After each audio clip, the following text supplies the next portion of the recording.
Welcome to the Power of Owning Your Career podcast. I'm your host, Simone Morris, and I have a passion for empowering others to take responsibility for their careers. Yes, I've written several books on owning your career and am loving hosting this podcast. This podcast is for you if you're willing to make a shift to the driver's seat in your career. We feature leaders who inspire, empower, and motivate you for consistent career action for results. Please continue to join us every Sunday when a new episode is released. Let's get into this week's show.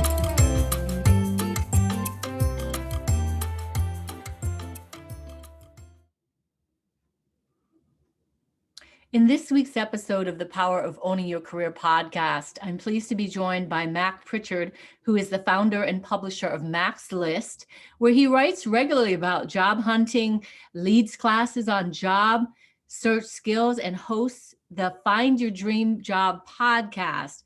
Mac also owns and operates Prichard Communications, a public relations agency that serves nonprofits, public agencies, and foundations across the United States. Mac, so excited to have you joining us on the Power of Owning Your Career podcast. Welcome, welcome, welcome. Well, thank you for having me, Simone. Absolutely. It is such an honor. I was on Mac's podcast, Find Your Dream Job, and we had such a great engagement and interaction that I thought it would be great for you to be on the other side of the interview. So welcome to the show. Well, thank you for inviting me on your show and for being a guest on mine. Absolutely. So the listeners have heard your bio. I wonder if you could share with us just how you got clear and how it is you came to be in the driver's seat in your career. I first took responsibility for my career in my mid-20s, and that might sound like I waited too long, but here's what happened, Simone. Like a lot of people, right after college, the first couple of jobs I had came to me easily. The first position was a result of an internship I'd had in the organization. It was a job in Washington, D.C., doing public affairs for a human rights nonprofit. The job I had before that, I got through a newspaper ad with a U.S. Senate campaign. And the third position I got through word of mouth in Boston with another human rights organization. So when I left that third job, Simone, without having anything lined up, I thought the next position would come very easily, and it didn't. Mm-hmm. And what happened was I was unclear about my goals. I didn't really have good job search skills, and I floundered for 7 months. So I cashed the last unemployment check, and I wasn't sure what to do, but I fortunately got in touch with a career counselor at a local university where my wife worked, and that career coach took me through some basics of goal setting and informational interviewing.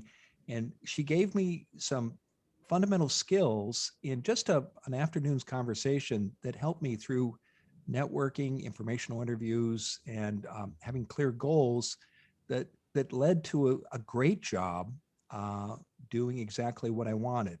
And that's when I realized that you got to take charge. You can't just respond to public job postings and advertisements and wait to be picked.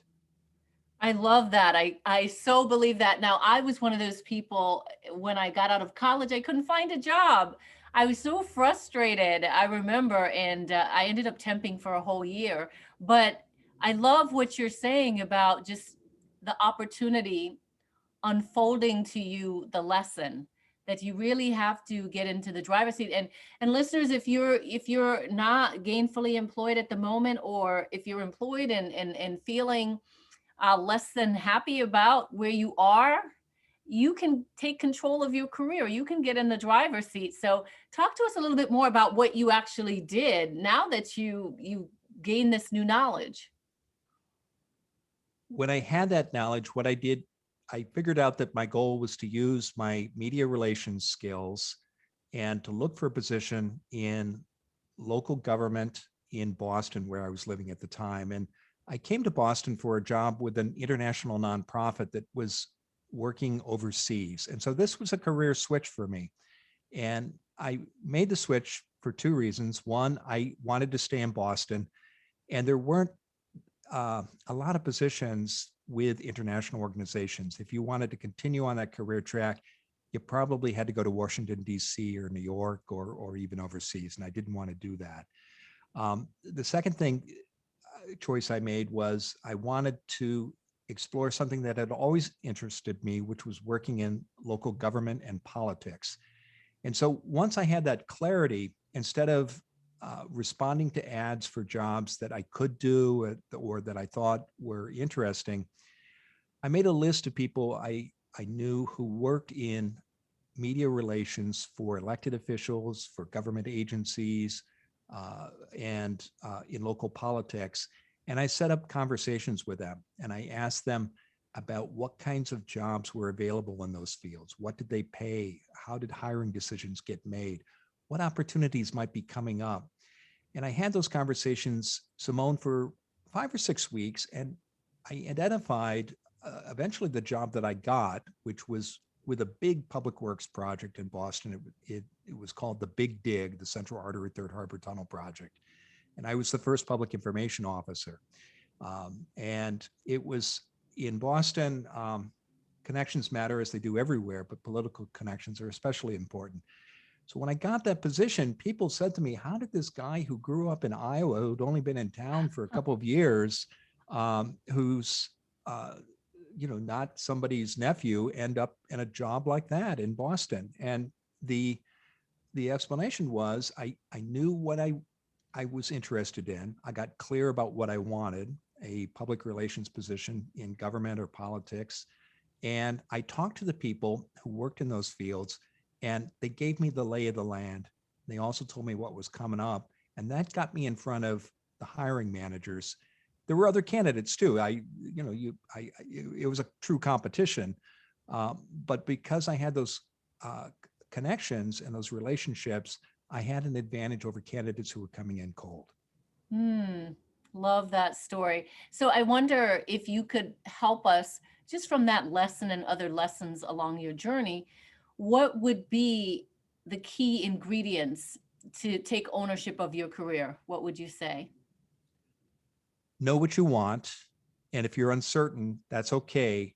Go out, make a short list of things that interest you, 2 or 3 positions, and go out and talk to people who do that work.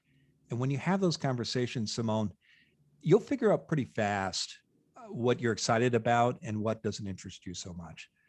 Second step is to know where you want to go. Make a short list of employers, 10, 15, 25 organizations. That could be private companies, nonprofits. It goes back to your goal. Where do you want it to be? And talk to people inside those organizations, what it's like to work there, how hiring decisions get made. And as you have those conversations, you'll begin to make connections and you'll introduce yourself to others and share your goals and your story. And you'll find out if you really do want to work inside those organizations. And 2 other things will happen. You'll begin to learn about positions that may never be advertised because so many jobs are filled through referrals.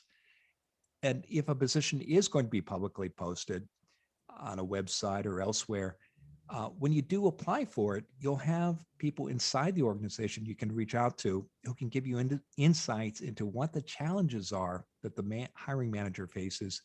And you'll get referrals. And referrals are golden when it comes to hiring because hiring managers want to reduce risk, and they do it by turning to candidates who they either know or who are recommended to them by people they trust.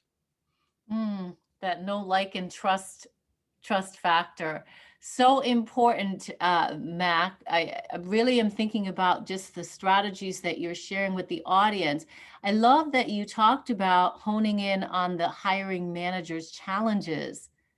A lot of times we don't think about that when we're interviewing for positions. And now with this strategy, you can get access to the language and the true challenges so that you can be that standout candidate. You're making such an important point here, Simone, because when a candidate understands what's keeping the hiring manager up at night, that applicant has such an advantage over her competitors. And she also has the opportunity to talk about how she can solve those problems. Now, you have to express enthusiasm for a job and you got to be excited about it genuinely. But most candidates focus on that, their enthusiasm and excitement, and they don't think about the hiring manager's needs. And there's something that's keeping that manager up at night. And as a candidate, if you draw the manager out and learn what that is and talk about how you've dealt with similar problems in the past, you're going to stand out head and shoulders above your competitors. I imagine, Mac, that that would also work if you're already inside an organization and wanting to be promoted, using a similar strategy, really knowing the players, knowing the challenges, and being strategic. What I'm really hearing is the intention and strategy around charting your course. It's a strategy that works both for internal candidates and people who are coming in from the outside. Um, Again, if you want to have a successful career and take charge of it, you've got to understand how the system works. Because when you understand how the system works, Simone, you can make it work for you. And I think one of the fundamental principles that you got to pay attention to when you're seeking a job is that hiring managers, again, are going to turn to people they trust, know, or like, or who are recommended to them by people they know, trust, and like. Sometimes when people hear that, they think, well, gosh, I'm doomed. I don't know anyone. Well, first of all, we all have a network and we all know people. But the good news here is that you don't have to be the hiring manager's best friend or relative to be someone who's known, liked, and trusted. It could be that you've just had a few casual conversations with the manager or the manager's colleagues, but these have been focused professional conversations and you've made a good impression. And that can give you a huge advantage over your competitors. I wonder, since, thank you, Mac, I wonder what tips you have for building or leveraging relationships. The number one tip, Simone, would be recognize that networking and building relationships is a two-way street. It's not just about asking others for help, and don't be embarrassed to ask for help. People genuinely do want to help others, but you've also got to give, and you've got to give without any expectation of getting anything in return. And when you do that, the dividends that you receive in return are going to be tenfold over what you've given. So I think that's just the fundamental idea that you always have to pay attention to when it comes to relationships. So, you get to interview, I don't know what season you're on now, but a lot of people talking about careers and jobs. I wonder what resources bubble up for you that would be helpful to our listeners who want to take control of their careers. Well, I think start at home with your own online profile. So if you haven't done so, you should invest in time in your LinkedIn page. You it's not a nice to have. It's fundamental, and you've got to do more than just throw up your resume there. Many people just fill out some basic information and then let it sit and don't pay attention to it for years. Um, Instead, you put in a photo, take the time to learn how to write a good summary, how to write a good LinkedIn profile. And then this comes back to relationships. Spend time engaging with others on LinkedIn. This doesn't have to be a huge investment of time, but if you spend 30 or 40 minutes a week sharing articles, commenting on what others are posting, and if you do it in a focused, strategic way, that's going to help. I think another resource is, again, to think about how you can be of service to others.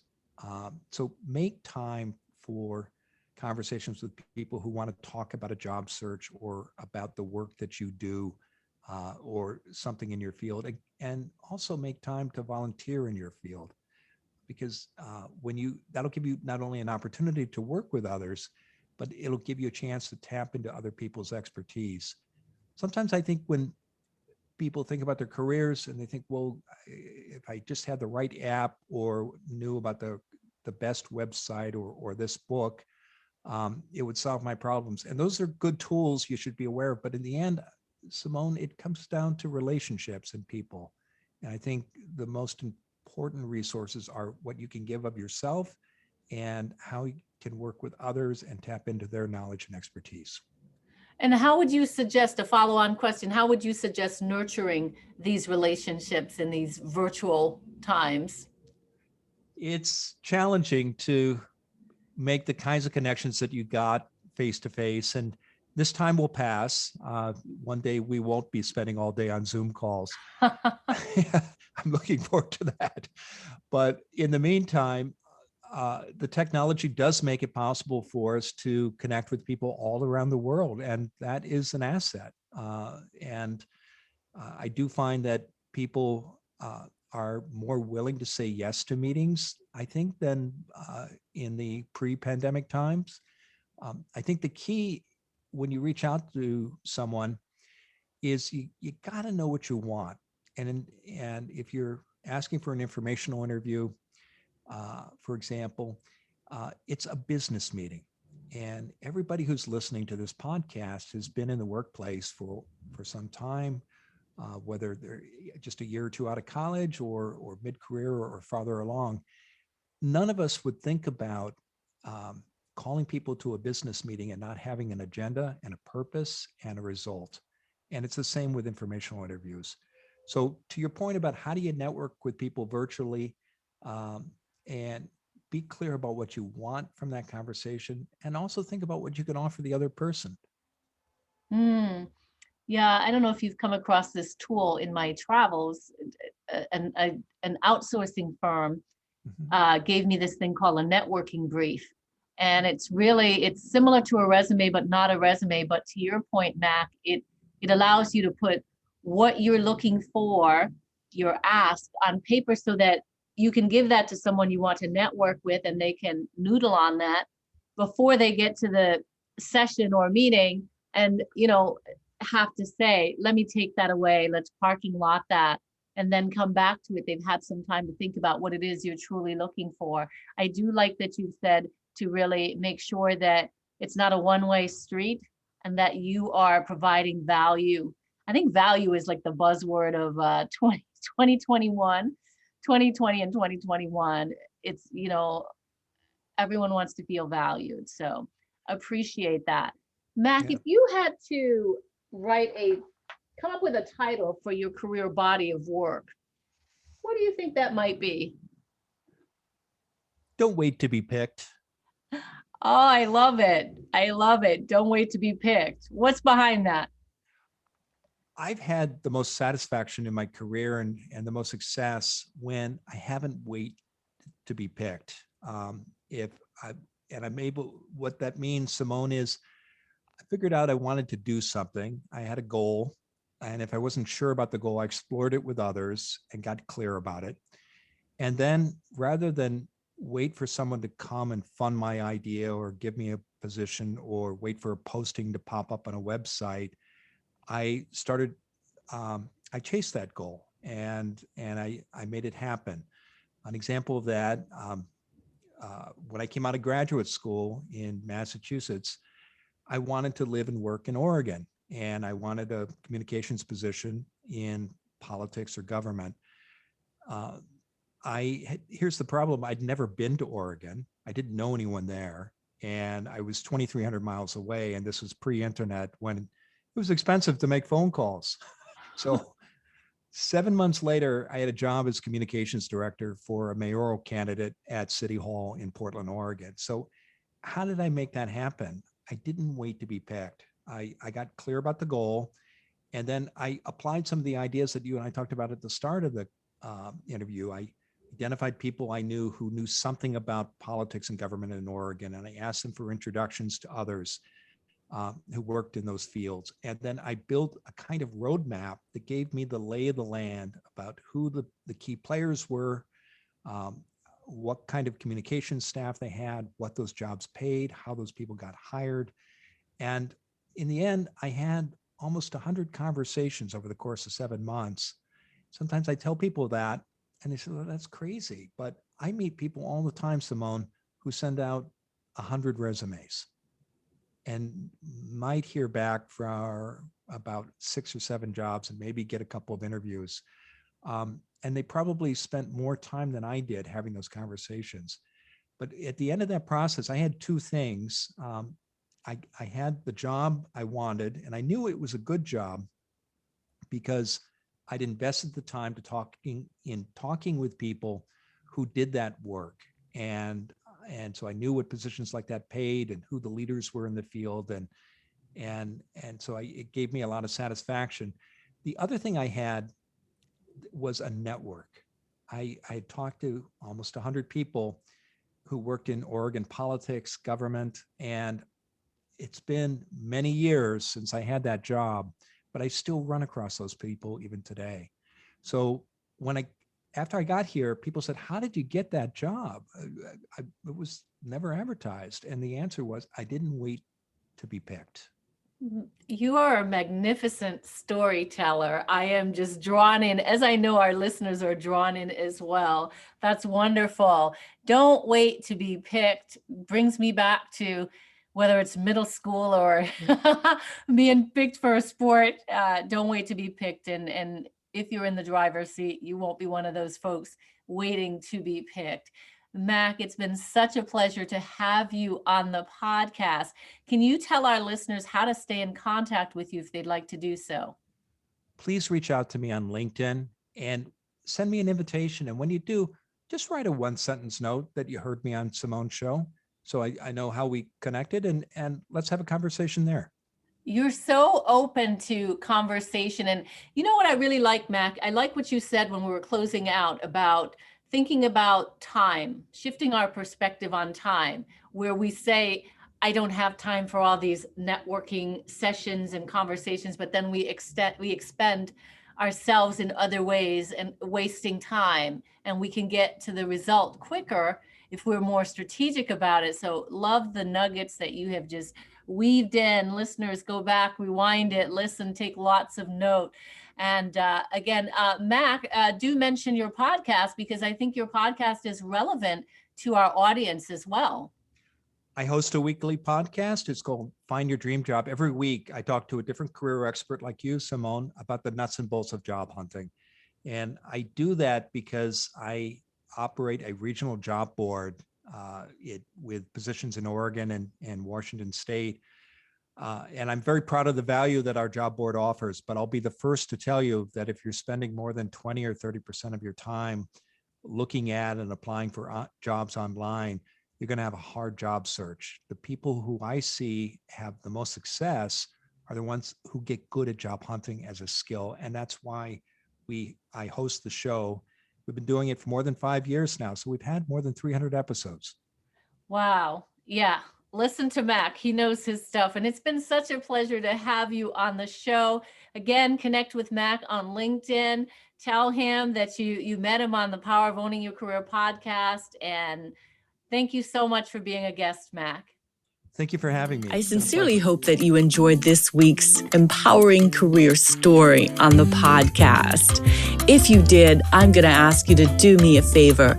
Wherever you listen to the podcast, be sure that you are subscribing and that you rate and review the podcast. It's so important as we continue to spread the word of career empowerment. In addition, you can head over to the LinkedIn platform and join the Power of Owning Your Career discussion group. There you can have access to the guests who have been on the podcast, as well as others listening to the podcast, as well as myself, where we can continue the conversation. I hope to see you on that platform. You can also email me at pooyc@simonemorris.com if you have a suggestion for guest or a message that you want me to hear personally. Thanks so much, and make it an inspiring, empowering week in your career.